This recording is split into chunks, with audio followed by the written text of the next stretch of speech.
Welcome back to Outdoors with Larry Ray on 790 The Bet. Brought to you proudly by the Tennessee Wildlife Resources Agency and Wally Hatchett's Comfort Food and Drinks at 6439 Summer Avenue.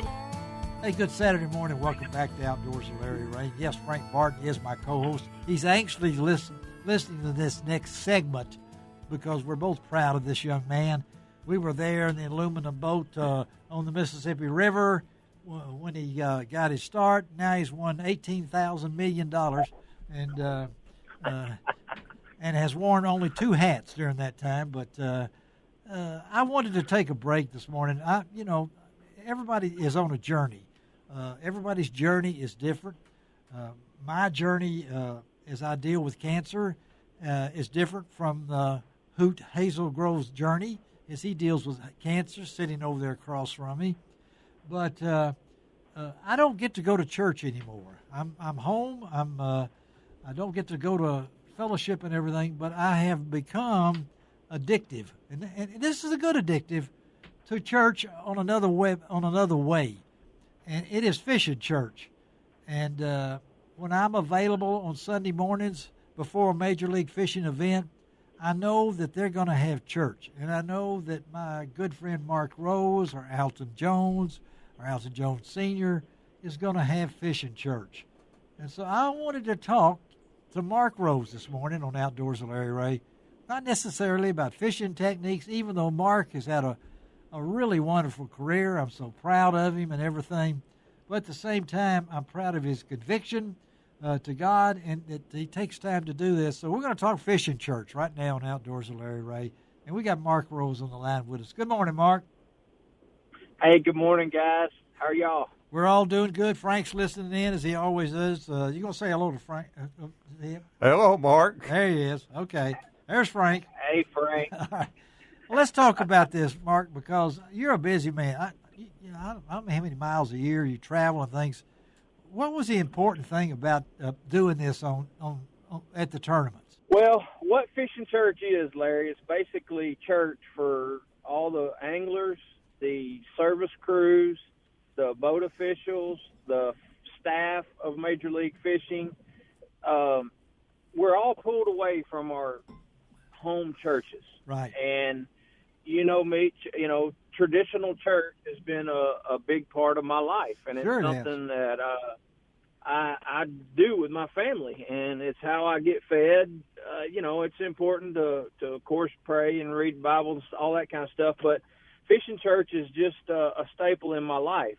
And so I would always, at these tournaments, go to church on Sundays, miss half a day of practice, get on the water afterwards. And one day, man, I just got convicted to I just had the thought that there may be other anglers in the same position as me. Yes. And we're all pulled away, and we needed a church there for the group while we're all in town for that week. And some people aren't comfortable going to a new church or whatever, so I just said, well, I'm going to do it. And so I prepared a message for a long time, and it was just me speaking.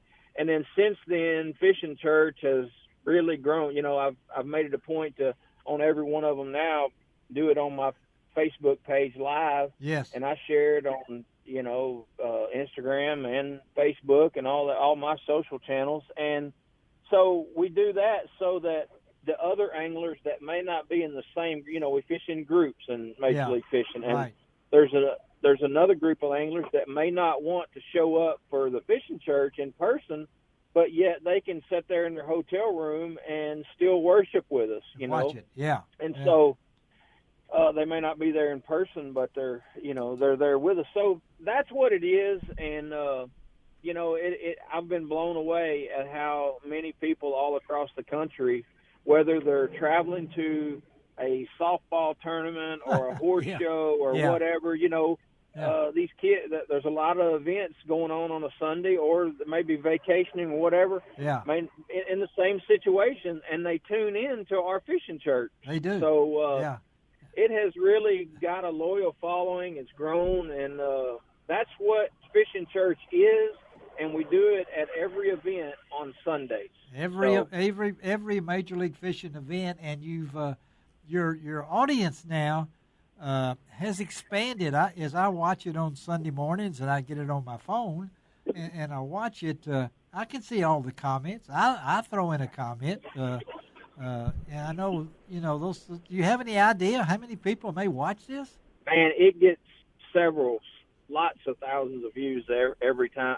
I don't know. We don't know the people that chime in and the seeds that are planted through this, but it was a conviction I had for the. It is structured for the people at that event, but it has gone way beyond that, and I've just been kind of blown away at how God's using it. So we've got the last event, Edwin Evers spoke, and, yes, he did. And now it started. It started with me speaking at them just because I didn't want to ask it, but so many people want to share now, so I speak at one a year, and then Alton Jones Jr., Senior, Andy Montgomery, Ott Defoe, Mark Davis, Paul Elias.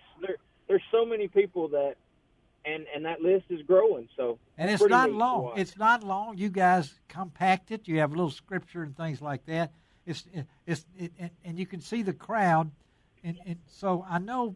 So tell our listeners how they can watch this, because I want my listeners to know this goes on. Mark, say, will it be on the next event, and that's coming up? I mean, Major League Fishing. You guys are at the where? Where y'all at going? The next event at Watts Bar. Yes, at Watts Bar. Just keep up with the Bass Pro Tour schedule. Yes. And whenever that event is on a Sunday, it usually lands where a competition day is on a Sunday. Yeah. And we'll do it, let's just say we blast off at 7. Yeah. Fishing Church will always be 45 minutes before blast off. 45 minutes. That allows, and we've kind of structured it to where it's a 15-minute message. That's and then that gives everybody time to 30 minutes to get to their boats and get mic'd up and boat officials and all that kind of stuff. It's a quick 15-minute deal, but it's non-denominational. Yeah. It's no pews, it's no pews. Bible believing. Everybody stands around. They listen. I have not heard Mark sing yet. There has been no music yet. I think Ott could probably do that if you let his kids, or maybe. But well, we're waiting on one to get closer to Memphis where you can come and sing a solo for us. I'll be there with my Elvis wig on. Okay, you want me to do that? I can do that. Mark. Mark Rose. That sounds good. All right, Mark. We love you, brother, and safe travels. Again, that's Fishing Church. Go to Mark Rose Facebook Live, right, Mark? I mean, that's it'll be on mine and Ott Defoe's Facebook page. All right, buddy. And if you don't get to tune in live with us that morning, it's still there. Then I record it and share it, and it's posted for 30 days after that. So we'd love to have anybody tune in and worship with us. Okay, Mark Rose, buddy. Thanks. Safe travels, and you did exactly what I wanted you to do, buddy. Keep me on your prayer list, all right? Okay. Well, right. God bless you, Larry. We're praying for you, brother. All right, thanks, Mark. All right, I'm hanging. All right, buddy. Mark Rose. It's just hard to believe, what they do. And Ott Defoe, of course, has been on this show many times, and so has all those guys. But that's usually around 6:30 on Sunday mornings if you're able to listen to that. And Mark Rose, and of course Frank and I go back so far with Mark, back to those days. But let's get back to you guys. Anthony, the podcast itself, you guys, I'm very structured. I noticed you guys, you have a loyal following. You really do. I had a lot of people say when I was on there things along that line. So do you guys keep the information locally? That's basically what you guys do, because you're kind of like the information source for podcasts. So well, I mean, we do that, but I mean, we try to reach out all over the whole state of Tennessee. There you go. And even a lot of our stuff is, the whole southeast United States. But yes. Larry, we have people that watch us from Hawaii, Washington State, Pennsylvania, Canada, Pennsylvania. Is that not something? Yeah, we had a guy from Canada that he said he did radio for 45 years in the outdoors, and he he sent us a whole list of stuff. We said, we have a pre-show meeting every Tuesday night. Yes. And sit down, kind of like the list y'all had a while ago. Yeah, the format right. and what you're going to talk about. That's exactly what we do. And he said, I wish that when I was doing radio that I could have had some good guests like y'all and just the format y'all use. And he gave us some advice. He said, take it or leave it. And, in some of it, JR and I and Bubba, we kind of, everything he told us was good. It's good. And spontaneous is what you got because the information is we just don't have outlets like we used to have, okay? Right. And so what you do, what I do, we want the people to be informed and entertained, and I think you guys do that. You just gave the turkey numbers. You mentioned that. Yeah, we do that every week. We do the deer numbers every week, and especially the CWD numbers.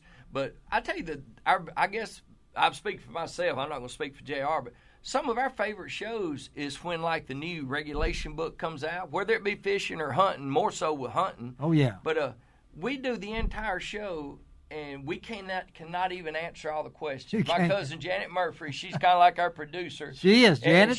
I was hoping you would mention Janet. Yeah, she's a big part of our. She started with us from day one. Right, yeah. And so she takes all the questions and writes them down. She hands them to Bubba. Bubba kind of screens them, Yeah. And some of them are redundant. They just didn't watch the whole part.